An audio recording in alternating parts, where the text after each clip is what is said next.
Stamattina mi sono alzato e ho trovato l'invaso. Oh partigiano, portami via. Oh bella ciao, bella ciao, bella ciao, ciao, ciao. Partigiano, portami via, che mi sento di morire.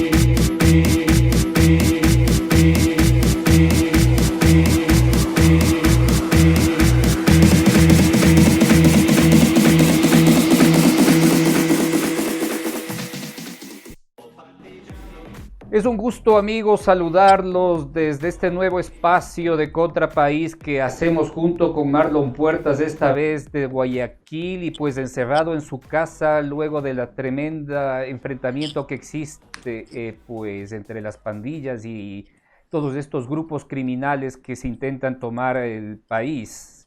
Pero bueno, no hemos venido a hablar de ese tema, sino otro tipo de guerra que ha quedado en evidencia este 1 de octubre, luego de la detención de la Fiscalía de varios exfuncionarios relacionados a Petroecuador y sobre todo un protagonista muy importante que fue su secretario de Finanzas en el gobierno de Rafael Correa. Todo estalla este pasado 26 de octubre cuando el país amaneció y conoció de que el ex gerente de comercio internacional, Nilsen Arias Sandoval, Nilsen Giordano Arias Sandoval, había sido detenido en los Estados Unidos y que para salir pagó una fianza de $1 millón. Se le acusa de haber recibido 18 millones de dólares de sobornos dentro de un proceso de corrupción muy difícil, muy complicado, pero que está apalancado y muy documentado en el Ecuador bajo lo que significa el caso Petrochina. De eso vamos a hablar esta mañana, tarde, noche. Es un gusto saludarte, Marlon. Hola, Cristian, y un saludo también a todos nuestros seguidores que están siempre atentos a los programas que estamos transmitiendo para tocar temas esenciales e importantes para el país, como tiene que ver precisamente con los casos de corrupción. El tema que tú has abordado, Cristian, ya tuvo reacciones en cuanto a la detención y el enjuiciamiento que está siendo llevado adelante en Estados Unidos en contra de Nilsen Arias. Y uno de los primeros que reaccionó fue precisamente el expresidente Rafael Correa, en cuyo gobierno se generó este mecanismo de corrupción petrolera. Debe estar Y asustado. Rafael Correa salió a decir que ya dirán que Nilsen Arias es correísta, y un poco para lavarse las manos, salió a decir que los marinos pusieron a Nilsen Arias, que él prácticamente ni lo conocía. La responsabilidad es de los marinos, y por eso nuestro primer invitado para tocar este tema es precisamente un marino, el capitán Edwin Ortega, quien también estaba en servicio activo en esa época en ese entonces. Así que el capitán Edwin Ortega, queremos preguntarle si efectivamente Nilsen Arias fue puesto por los marinos o por quién estuvo en ese cargo, ahora que nadie lo conoce. Bienvenido, capitán. Es un gusto saludarte, capitán. Saludos, Marlon. Saludos, Cristian. El gusto es mío. Felicito estos programas que realmente marcan la verdad en tanta desinformación. Liderar esta desinformación por ese tuit vomitivo que se ha engendrado desde Bélgica. En efecto, el tuit fue evidente, ¿no? Indicaba, como bien lo señala usted, Marlon, y Cristian, señalan que el expresidente, cuando ocurren este tipo de situaciones, desmiente, desinforma y confunde.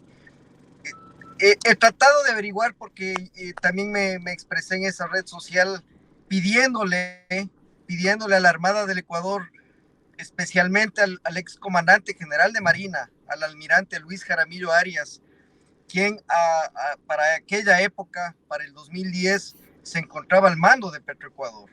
No obstante, he hecho mis averiguaciones luego de que han habido una serie de reacciones a lo manifestado por el expresidente, hoy prófugo de la justicia, y luego de también periodistas de su nivel, ¿no? Investigadores natos, por conocer la verdad. Y no estoy completamente seguro, pero de lo que se manifiesta, la Armada estuvo hasta marzo del 2010. Yo no les puedo asegurar fechas exactas, porque recuerden ustedes que cuando nosotros cumplimos servicios, especialmente comisiones de servicio en petroleras, en aduanas, en la SENAIN, nuestro servicio muchas veces no es registrado hasta finalizado un periodo.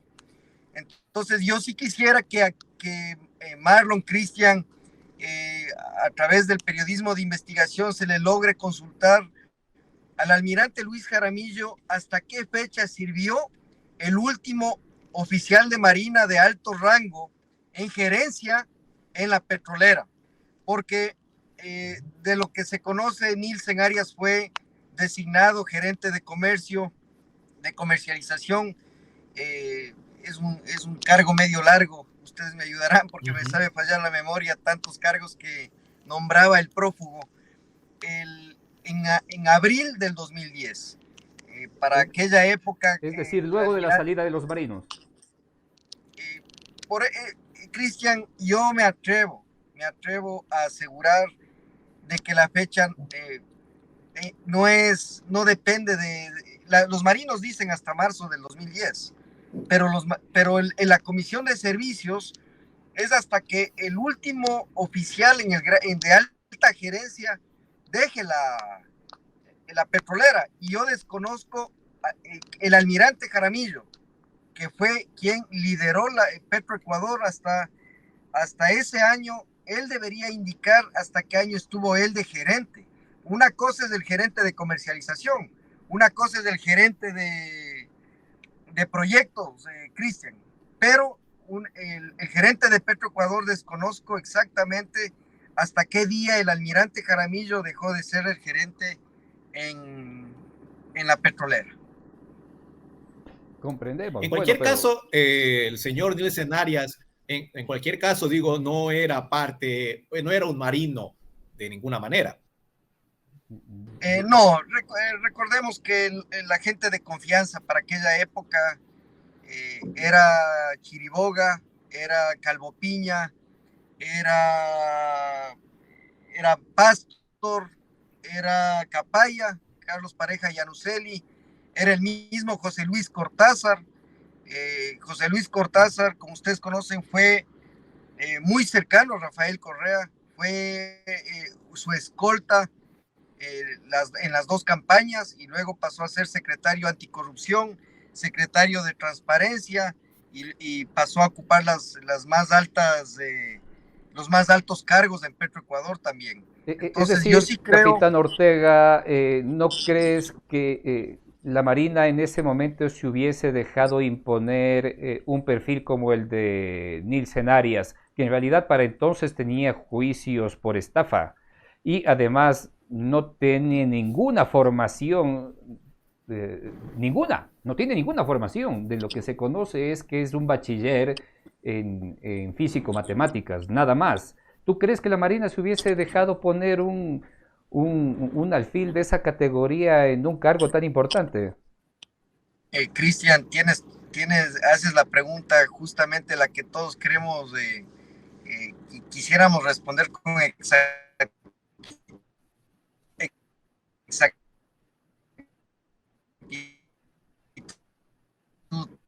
pero en mi experiencia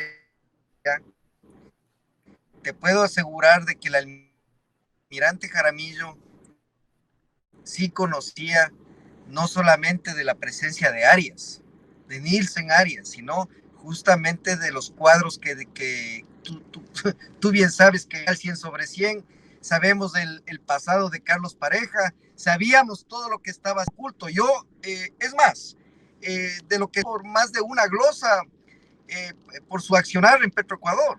Luego fue comandante general de Marina. ¿Cómo tú logras entender eso, Cristian? ¿Cómo logras entender que alguien que fue señalado en Petroecuador tenga que, como comandante general de Marina, está limpiando las glosas que de alguna forma fueron por parte de la Contraloría observadas? Desconozco si unas tuvieron con informe de responsabilidad penal, pero yo fui testigo que el almirante Jaramillo con su capitán, su abogado, el capitán de corbeta, Giovanni Núñez, pasaban dedicados a limpiar las glosas de Cristian.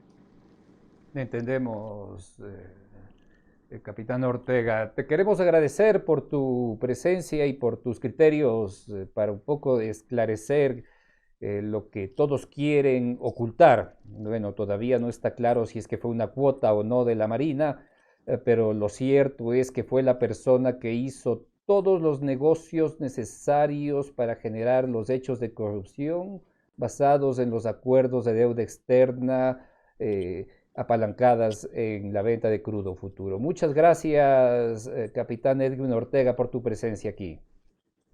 Cristian, a las órdenes, y yo de lo que no tengo la menor duda es que los cuadros en Petroecuador y en las más altas esferas, especialmente en las entidades que blindaban la revolución ciudadana, eran designados desde Carondelet. Dudo mucho que la Marina haya propuesto eso.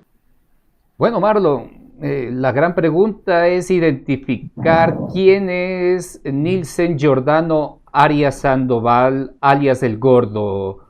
Y pues ahora de que ha quedado en evidencia luego de su captura en los Estados Unidos, la pregunta es, ¿quién es El Gordo?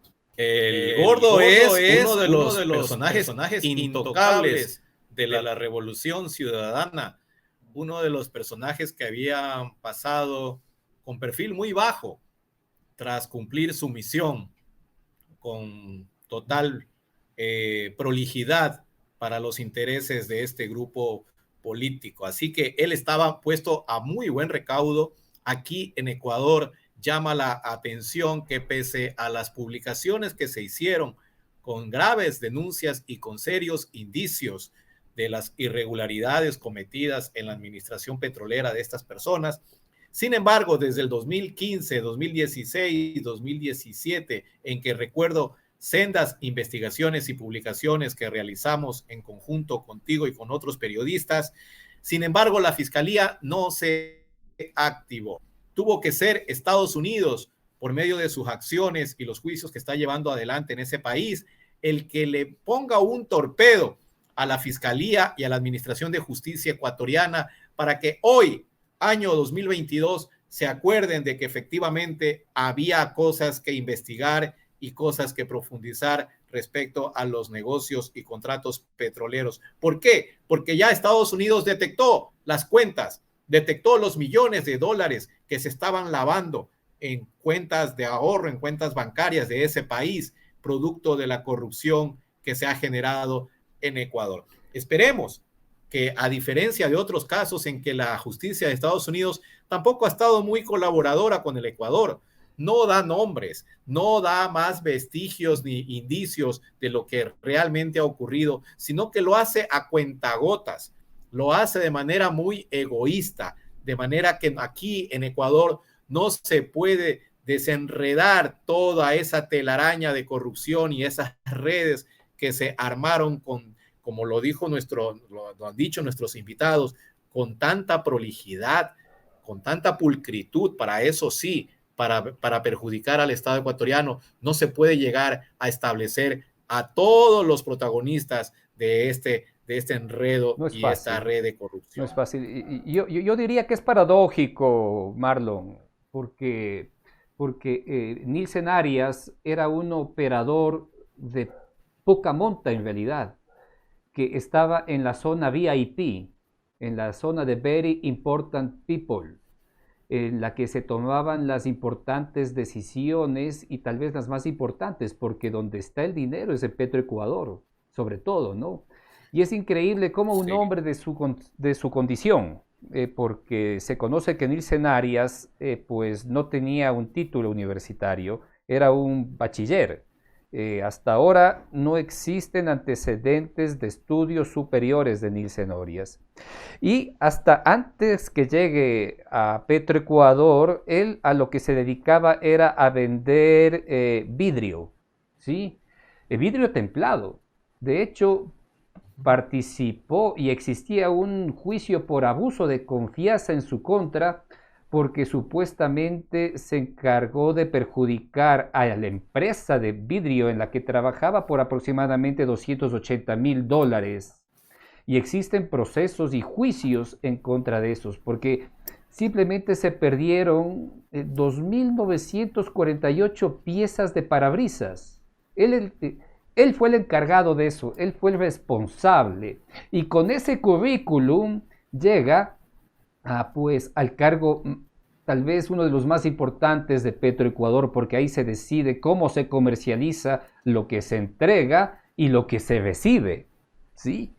Y pues, no más bien dicho, queda muy claro que este era el hombre de vidrio, es decir, un vidriero o un estafador de vidrio era el hombre de vidrio, ¿sí? Y pues ya vemos lo que ha sucedido en las últimas horas y por eso creo que tenemos mucho que hablar con respecto a estos temas y pues enseguida volvemos para seguir contándoles lo que ha pasado.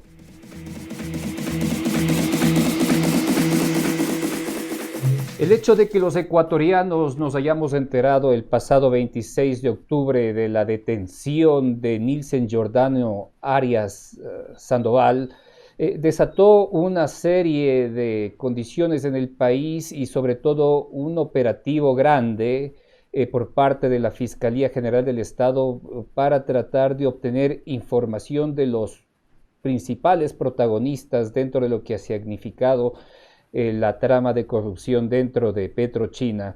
Queremos agradecer la presencia, la compañía del ingeniero Mauricio Cisneros. Su presencia ha sido fundamental para entender los hechos de corrupción de PetroChina y lamentamos el mal momento que ha pasado, ya que fue de alguna manera allanado por la Fiscalía General del Estado y pues llevado a emitir una declaración dentro de este caso. Lamentamos profundamente porque conocemos sus antecedentes, entendemos que se trata de un técnico de primera línea, muy pegado a líneas y valores que defienden los principios institucionales y republicanos. Y le agradecemos por estar presente aquí un poco, primero para hablar sobre lo que ha tenido que pasar con respecto a este operativo que realizó la Fiscalía General del Estado y luego un poco para tratar de consultar y entender públicamente lo que significa la detención de Nilsen Arias y obviamente la profundización del caso PetroChina que estaba por demás detenido en el país. Muchas gracias por estar presente, pues, y cómo sucedió el tema del allanamiento. Bueno, muchas gracias. Debo agradecer el tiempo que me dispensan. Y claro, es un momento muy desagradable el que tuve que vivir el día de hoy. Sin embargo, créase que estoy muy contento. Contento porque de alguna manera por fin comienzan a salir a la luz los verdaderos culpables y corruptos en esta trama tan complicada y tan bien ejecutada, tan bien diseñada del tema PetroChina, PetroTailandia y Unipec. Esta trama tan bien diseñada no es fácil de entenderla primero. Segundo, que obviamente este perjuicio al país de más de 4.000 y pico de millones de dólares es el más grande robo y atraco que se ha dado en la historia del país. Como usted dice, estimado amigo, en la mañana del día de hoy fue mi domicilio allanado. Eso quiere decir que un operativo de más de 12 personas, fiscales, policías y demás funcionarios públicos, en donde allanaron mi casa, quiero decir con bastante prudencia, con un comportamiento bastante racional, pero al fin y al cabo fui allanado. Seguramente en busca de indicios de involucramiento de mi persona, en este caso de PetroChina, PetroTailandia y Unipec. Muy pocos me conocen y de hecho no he querido salió a la prensa, básicamente por respeto al gerente de ese entonces, quien me pidió que colabore con él. Y básicamente no he salido a la prensa, pero debo contarle algunos pormenores a la prensa, en el sentido de que yo fui uno de los colaboradores eficaces respecto de la investigación que haría la Comisión de Fiscalización de la Asamblea Nacional. Y más bien desde cuando, en el momento que entré a Petroecuador, me di cuenta de que estos contratos petroleros no solo que eran onerosos para el país, sino que existía un grave prejuicio y una corrupción muy grande alrededor de estos contratos petroleros. Y comencé a colaborar no solamente con quien ahora es el presidente de la Comisión de Fiscalización, entregándole cierta documentación, sino también di a la prensa, y a algunos de ustedes les consta, mucha información.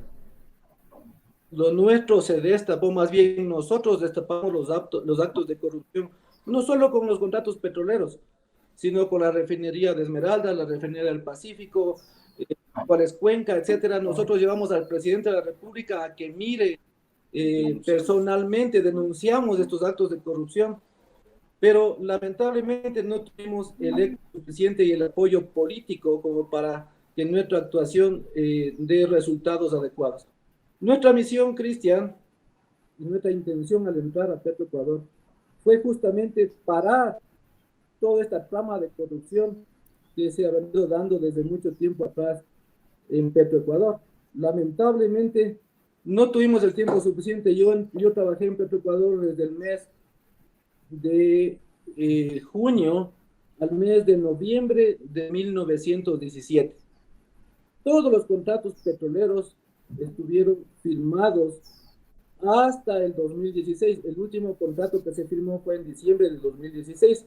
Es decir, no intervinimos, nuestro equipo no intervino en ninguna firma de ningún contrato petrolero, peor aún, los famosos contratos financieros que fueron préstamos que debían cargarse a deuda externa, regentados y liderados por quien está preso ahora. El día de hoy allanaron el domicilio del en ese entonces viceministro de Finanzas, quien era quien ayudaba al ex gerente de Petroecuador para conseguir negociaciones fraudulentas y onerosas para el país. Entonces, ¿usted se refiere a William Vázquez? Sí, señor. A William Vázquez, ex subsecretario de Crédito Público del Ministerio de Finanzas, quien conjuntamente con Nielsen Arias, detenido hoy en Estados Unidos, firmaron y actuaron en las negociaciones de prácticamente todos los contratos petroleros y financieros y diseñaron con sus equipos esta trama de corrupción.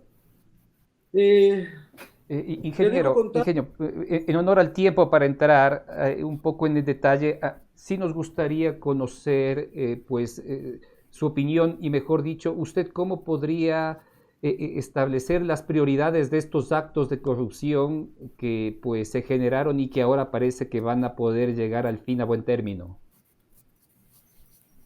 Bueno, esperemos que lleguen a buen término, señor periodista, pero lo dudo realmente, porque esta trama de corrupción fue orquestada por niveles muy altos, más arriba del señor Arias, del señor Vázquez.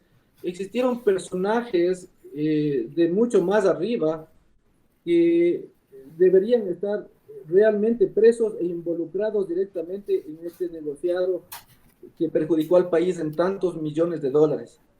¿No es cierto? Entonces, dudo que llegue o el alcance hacia más arriba. Lo que están haciendo ahora y lo que hicieron ahora es allanar 6 o 7 domicilios y cogieron presos de los 7 a 6. El único que no estuvo con orden de captura es mi persona y me llevaron, entre comillas, voluntariamente a rendir una versión. Voluntaria. pero con allanamiento y a través de la fuerza a rendir una versión, en la cual pues se dio mi versión de lo que sabía y lo que sé de PetroChina. Obviamente estoy desde mi hogar sin ninguna cargo, digamos, de explicación hasta en este caso. Lo que sí debo manifestarle, señor periodista, y estoy muy preocupado, porque no se puede jugar con el buen nombre de las personas honradas. No se puede jugar con la honradez de las personas. Entonces, sí, la fiscalía debería de alguna manera distinguir a quien hace actos como este de entrar e interrumpir en una casa en forma bruta, debería distinguir. De tal manera que, y peor, estimado señor periodista, existe una foto que me tomaron en el momento y publicaron en las redes sociales la Fiscalía del Estado. Y abajo dice que han cogido presos a los involucrados en el perjuicio para el Ecuador de los contratos de PetroChina, Unipec y PetroTailandia. ¿Sí? ¿Cómo puede jugarse con una honorabilidad de gente que lo único que tratamos de hacer en pocos meses que nos dejaron estar, tratamos de interrumpir corrupción arraigada en una institución que se debe al Estado ecuatoriano? Entonces sí, mi indignación, y le agradezco su entrevista en ese sentido, no pueden jugar con la dignidad de las personas.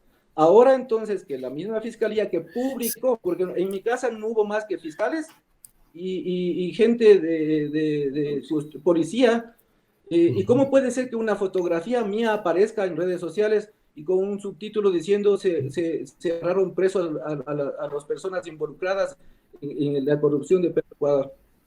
Entonces, sí, me siento molesto Sí, por eso. la fiscalía debería, correcto. Sí, la fiscalía debería tener un poco más de tino en la publicación de su información, porque realmente dar palos de ciego a los que son y los que no son, pues realmente es injusto. Pero yo sí quisiera que ya en este momento, por favor, usted nos detalle un poco lo más sencillo posible para que todos podamos entender cómo operaba el mecanismo de corrupción que entiendo que no se lo había hecho antes en anteriores gobiernos, en otros gobiernos, pero que en el gobierno del correísmo se aplicó como una nueva forma, primero de adquirir deuda y segundo, pues meter en el negocio también a los contratos petroleros. ¿Cuál es el perjuicio? ¿Cuál es la manera en este momento en que se perjudicaba al Estado para beneficiar en estos momentos la corrupción? Estamos viendo que solo en Estados Unidos se ha detectado 18 millones de dólares de coimas en las cuentas que se ubican en ese país, y solo para una persona, para Nielsen Arias. Entonces estamos hablando que realmente las coimas que se han repartido son millonarias, y el perjuicio también al Estado, al gobierno, al país, al Ecuador en este caso, también alcanza una cifra realmente importante. Entonces, ¿cómo operaba? ¿Cómo se daba el perjuicio? Eso nos puede explicar, por favor. A raíz de un famoso decreto que sacó el gobierno del expresidente Correa, autorizando a Petroecuador a adquirir créditos que están prohibidos por la ley. No podía el gobierno del Ecuador traspasar una función exclusiva, competencia exclusiva del Ministerio de Finanzas, no podía pasar a una EP como Petroecuador. Ahí se comienza a originar estos temas de corrupción.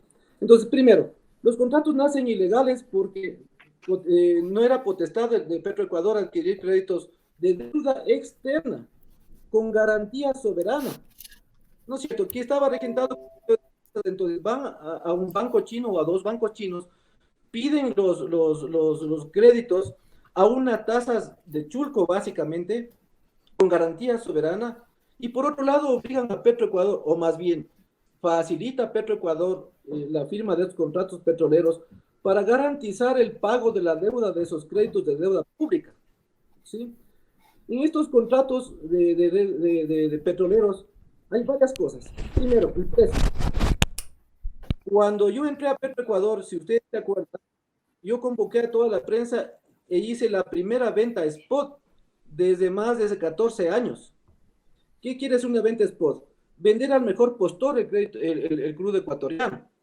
Y ahí lo que se obtuvo es un precio de WTI más 50 de premio. ¿Qué quiere decir eso?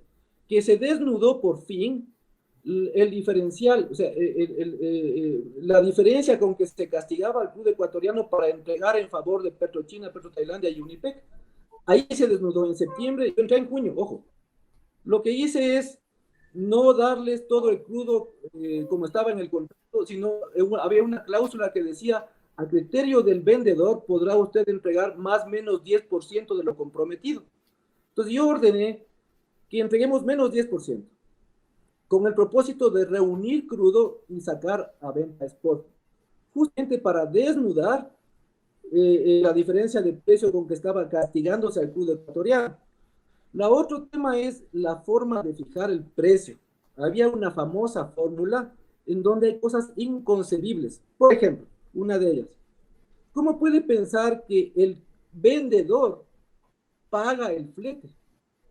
Eso quiere decir que Petroecuador estaba pagando el flete para que los señores, entre comillas, compradores chinos, tailandeses, se lleven el crudo ecuatoriano pagando Petroecuador el flete, cuando es una cosa inconcebible. Es más, ¿cómo se calculó el flete? Se calculó con los barcos pequeños, el más caro flete.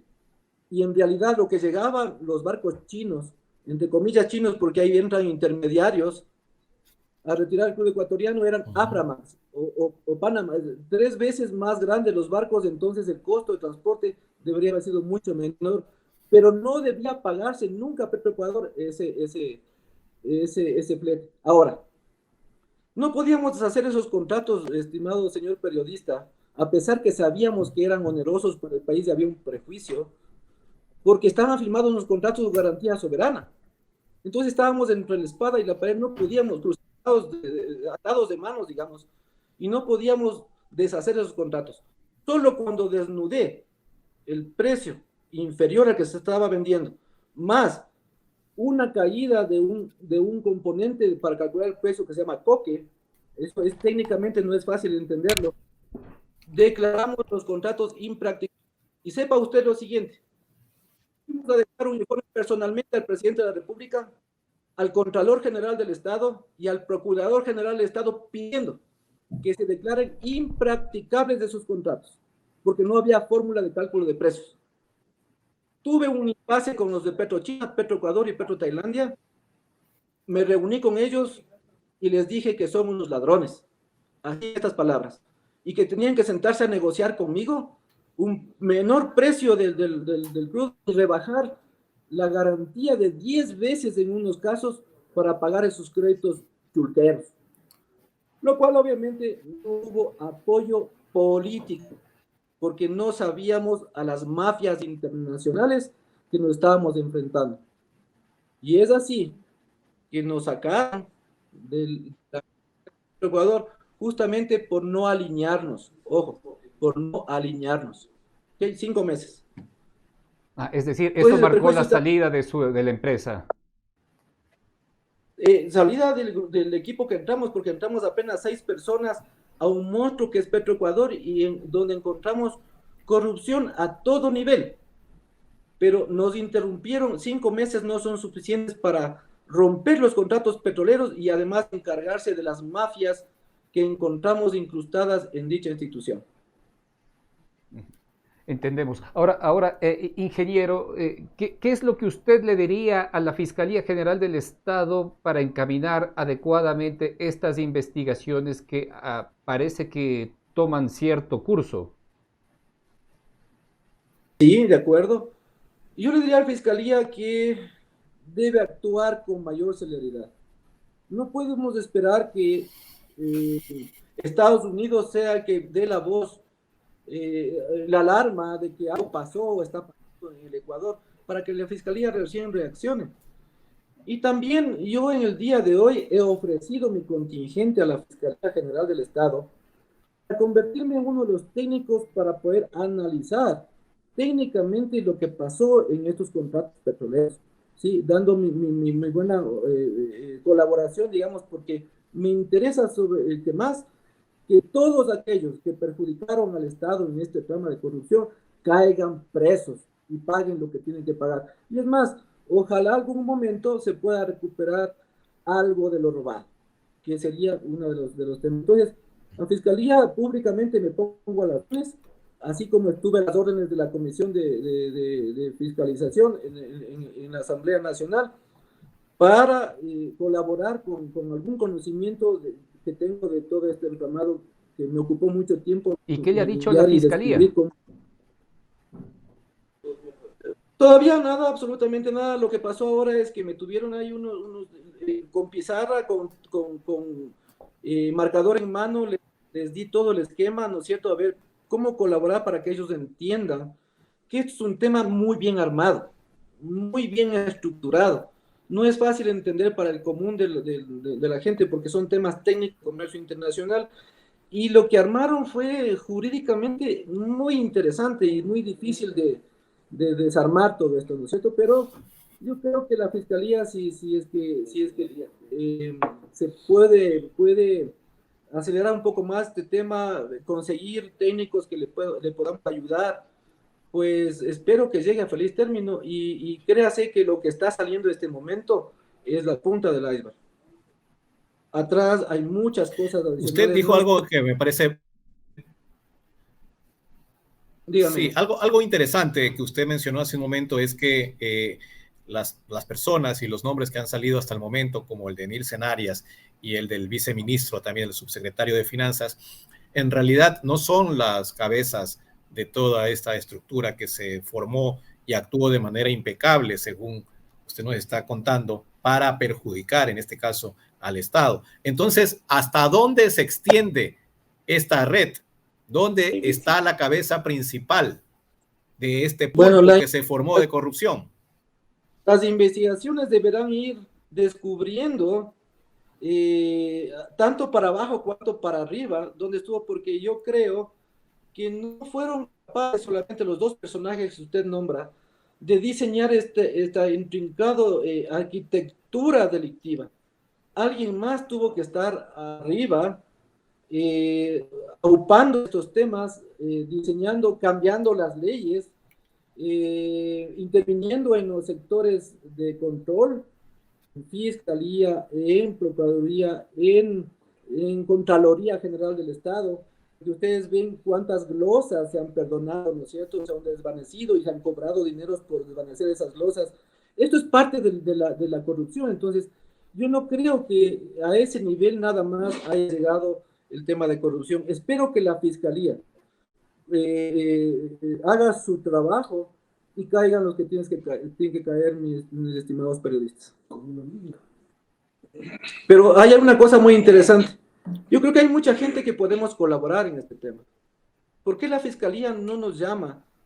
No se digna en comunicarnos que quiere que colaboremos con la Fiscalía para poder aportar algo de nuestro conocimiento como ecuatorianos, como personas honestas y honradas, que todo el mundo conoce, por lo menos los que nos conocen, sobre nuestra actuación durante toda nuestra vida.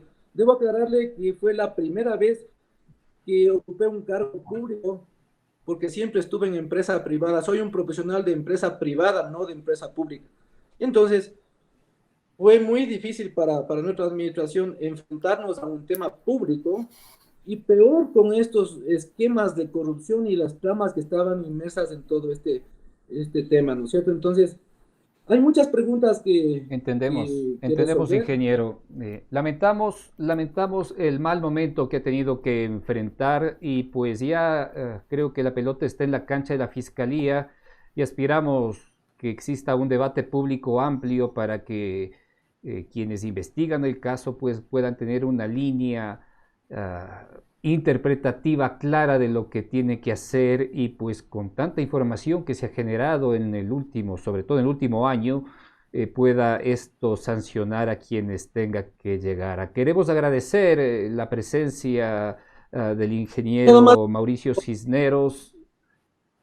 ¿Algo más nos quiere decir? Sí, es que el informe sobre PetroChina o PetroTailandia, sobre el tema de corrupción, generado por la Comisión de Fiscalización de la Asamblea tiene razón. Y hay que apoyar temas como estos, porque ahí se dicen muchas cosas y seguramente habrán cosas que no se dicen.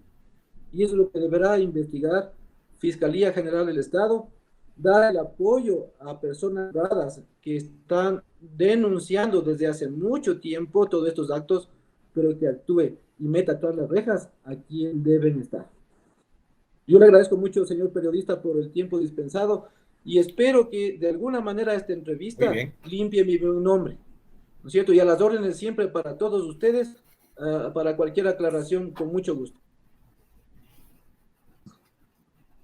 Muchas gracias a usted, ingeniero Cisneros. Un gusto haber conversado con usted y pues que nos haya brindado estas líneas y estas luces con respecto a lo que significa este caso tan difícil y complejo que ahora pues la justicia al fin parece que va a tener que enfrentar. Gracias a ustedes. Una buena tarde, que estén bien. Gracias, señores. Y pues luego de esta nota, pues tenemos todavía bastante información para entender qué es lo que ha sucedido en estas últimas horas y sobre todo entender qué papel juega el ex subsecretario de Finanzas William Vascones. Regresamos enseguida. El ingeniero Mauricio Cisneros, que acaba de acompañarnos, ha hecho referencia a la detención del ex subsecretario de Finanzas, William Vascones, o también William Vascones, porque en la documentación que hemos podido revisar a lo largo del tiempo utiliza de las dos formas su nombre. Pero es muy importante identificar de quién es y qué hizo, ¿sí? Y por eso, pues ahora tenemos el gusto de consultarle y preguntarle sobre este tema en particular y sobre este protagonista a la abogada financiera María Laura Patiño, que pues ha accedido a conversar unos pocos minutos con nosotros, rompiendo una agenda muy importante que tiene. Queremos agradecerle su presencia, pues, y la gran pregunta es, este hombre que conoció la arquitectura de la deuda externa, ¿qué papel desempeñó y cómo ves que la Fiscalía pueda actuar en su contra? Muy buenas tardes, un gusto tenerte, María Laura. Buenas tardes, Cristian, Marlon, es un gusto estar aquí. Yo sé cuánto han trabajado ustedes a lo largo del tiempo en las investigaciones que tienen que ver con estas operaciones petroleras, así que de alguna manera hay que también felicitarles por la perseverancia y el esfuerzo en un tema tan complejo, tan complicado y tan largo aliento. Sí, ha sido sorprendente para muchos, incluyéndome, el hecho de que la Fiscalía, en el anuncio público que ha hecho, ha informado sobre la captura de William Vascones, a quien he conocido como uno de los, podríamos decir, funcionarios públicos de más largo tiempo han estado en la Subsecretaría primero de Crédito Público, cambiada de nombre a Financiamiento Público, y por ende ha estado en múltiples posiciones a cargo de las negociaciones y de la revisión de documentación, primero meramente jurídica como abogado y luego como subsecretario en los últimos, podríamos decir, en la última década. Creo que su captura y creo que la decisión de la Fiscalía de llevarlo a prisión en este momento debe tener fundamentalmente motivos de investigación. Esa es la primera cosa. Es evidente que una persona con esta historia y con esta experiencia tiene mucha información respecto a todas estas operaciones que aún, pese a los años que han transcurrido, las denuncias, las investigaciones que se han hecho y ahora en los últimos tiempos estas investigaciones en los Estados Unidos, todavía no es suficientemente clara, no es transparente, ni la misma naturaleza de las operaciones que llevaron adelante desde el Ministerio de Finanzas, ni la forma, ni el origen de los fondos y tampoco la forma como se usaron estos fondos. Entonces, este tema es muy importante para el país. Creo que es indispensable y espero que con la participación activa, con la colaboración de Vascones, esperaría que se pueda llegar mucha más claridad a la escena, sobre todo dado que es un caso donde es muy difícil entender con precisión cada uno de los aspectos de las operaciones. Entendemos. María Laura, este momento la Fiscalía General del Estado debe haber constituido un cuarto de guerra para establecer las fechas y pues el tipo de intervenciones que realizarán los fiscales para averiguar las acciones de cada uno de los involucrados en las detenciones que se han dado en las últimas horas. ¿Tú qué crees o cuál es el camino que debe tomar la Fiscalía General del Estado con respecto para preguntarle en cada una de las versiones que debe rendir los detenidos y sobre todo la de William Vascones? ¿Qué es lo que le debería preguntar básicamente? A ver, la primera cosa que es clara es que la Fiscalía está haciendo una detención, menciona un caso de corrupción vinculado a la información que ha recibido de los Estados Unidos. Entonces, podríamos asumir que la información a la que tiene acceso en este momento la Fiscalía es aquella que están tratando y que están discutiendo en los juicios de los Estados Unidos. Desde esa perspectiva, sería interesante que la fiscal proceda a pedir información relacionada al manejo de estas operaciones internamente, a qué ley se aplicó, a cómo se manejó la documentación, tanto la jurídica, a cómo se definieron las condiciones técnicas de estos contratos, a quién definió estas condiciones técnicas. Pues la posición que ostentaba William Vascones es obviamente un participante muy importante, que como digo, primero fue el abogado de la deuda pública y luego pasó a ser el subsecretario de Financiamiento Público. Entonces, de una u otra manera, si hay una persona que conoce con detalle todas estas operaciones, es él. Y el otro elemento importantísimo que se ha visto en muchas de las investigaciones periodísticas es la participación directa en viajes al exterior, tanto a China como a otros países involucrados en estas operaciones en el sudeste asiático, en Europa, y también el hecho de que era William Vascones la contraparte que manejaba a los abogados internacionales que manejaban estas transacciones. Creo que para la fiscal es muy importante clarificar bien cuál fue el rol del Ministerio de Finanzas en estas transacciones, porque si bien es cierto, las operaciones también se vinculan con estas compras de petróleo, es evidente que si se le ha detenido a Vascones y es una persona de interés en las investigaciones de los Estados Unidos, es evidente que esta participación está más vinculada con el financiamiento asociado a estos contratos de venta de petróleo que hizo Petroecuador. Por ende, para la fiscal, un personaje como William Vascones es clave para clarificar las operaciones de deuda que hubo alrededor de estas transacciones y debería enfocarse justamente en esas operaciones de deuda para saber exactamente qué es lo que William Vascones conoce al respecto y por qué es una persona de interés en estas averiguaciones de los Estados Unidos. No, me gustaría ser un poco más incisivo. Si es que tú fueses fiscal, ¿qué le preguntarías a William Vascones? Empezaría preguntándole dónde están los documentos que sustentaron estas transacciones de deuda, porque pese a que la ley ecuatoriana, el artículo 137, explícitamente señala que todos los documentos de deuda deben ser puestos a disposición del público tan pronto se cierra una operación. En otras palabras, tan pronto se desembolsan los recursos, tan pronto el prestamista le ha puesto la plata en la cuenta del Banco Central del Ecuador o del beneficiario de la deuda, estos documentos debieron haberse hecho públicos. Y si hay algo que es muy indicativo del esfuerzo que hubo por no permitir que estas transacciones sean transparentes, es el hecho de que nunca se cumplió lo que dispone el 137. Únicamente en los últimos 2 años, podríamos decir a partir del gobierno actual, comenzó a procesarse y ahora se puede encontrar en la página del Ministerio de Finanzas una lista de los contratos vigentes.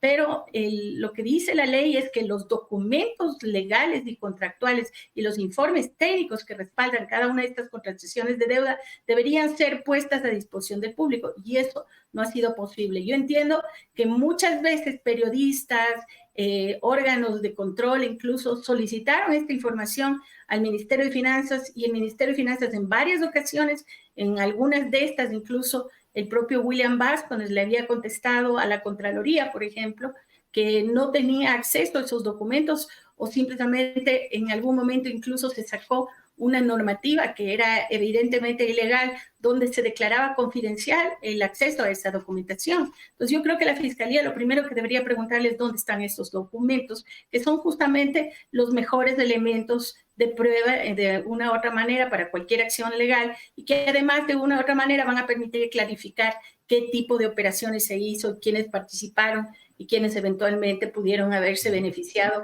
indebidamente con perjuicios al Estado ecuatoriano.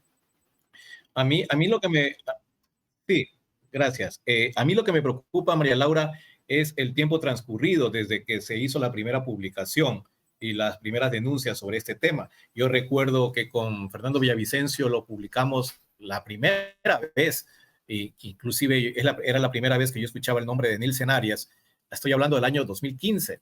Han transcurrido solo ahí, desde la primera publicación hasta la fecha, más de 7 años. Y entonces ahí me salta la duda de si todavía estamos a tiempo para procesar y para juzgar el tipo de delito que se está investigando, porque también recordemos que incluso la Contraloría también tiene un límite de tiempo para hacer sus informes de responsabilidad. No sé si ya se venció ese plazo o estamos en los límites, María Laura. Sí, sabes una cosa, esto es una cosa bien interesante cuando se habla de contratos de deuda y creo que vale la pena resaltar.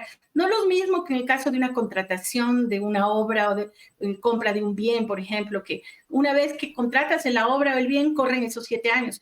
Lo que sucede en los contratos de deuda es que mientras la deuda está vigente, mientras no se acaba de pagar hasta el último centavo de esa deuda, el plazo de los 7 años comienza a correr desde el momento que se acaba de pagar la deuda.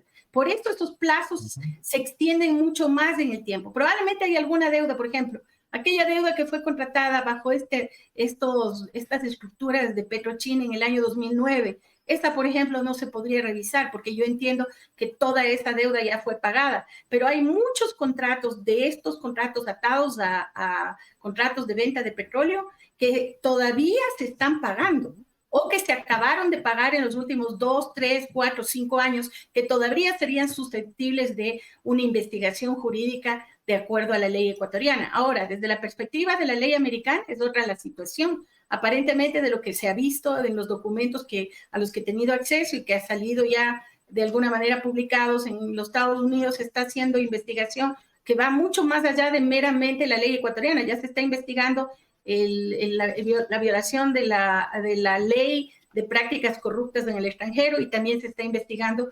una cantidad de casos vinculados al lavado de dinero usando bancos americanos o haciendo transferencias a través de los Estados Unidos. Entonces, dentro de la legislación americana es probable que muchas de esas operaciones tampoco hayan prescrito. Entonces, no solo bajo ley ecuatoriana todavía hay ese espacio, sino que bajo ley americana probablemente incluso los plazos son más amplios todavía. De lo que se ha sabido, él se ha declarado culpable y él está colaborando con las autoridades americanas.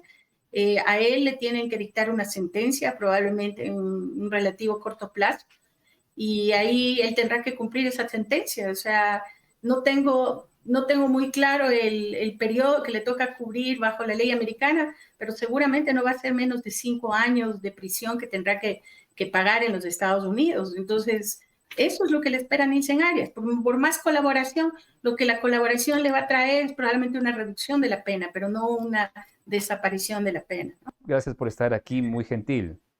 Gracias, Cristian. Gracias, Marlon. Un gusto en estar con ustedes. Saludos. Gracias. Saludos. Bueno, no son días fáciles para la República, Marlon. Ya vemos las respuestas que no terminan de ser claras, pero existe un camino con respecto a lo que es este tema. Adelante tú. Sí, son días de violencia, son días de muerte, son días de corrupción, que es lo que hemos tocado en el programa del día de hoy. Pero también al mismo tiempo son días en los que no se puede perder la esperanza de que mañana y los días posteriores, los de más adelante, van a ser mejores, porque ese es el objetivo que precisamente nos mueve a personas como tú, como yo, como muchas personas aquí en el país, que es la ilusión, la lucha de que podemos mejorar la situación que vivimos actualmente y podemos dejar un mejor país a nuestros hijos. Eso nos mueve y por eso estamos aquí. Muchas gracias, un gusto y pues volveremos la próxima semana. Oh partigiano,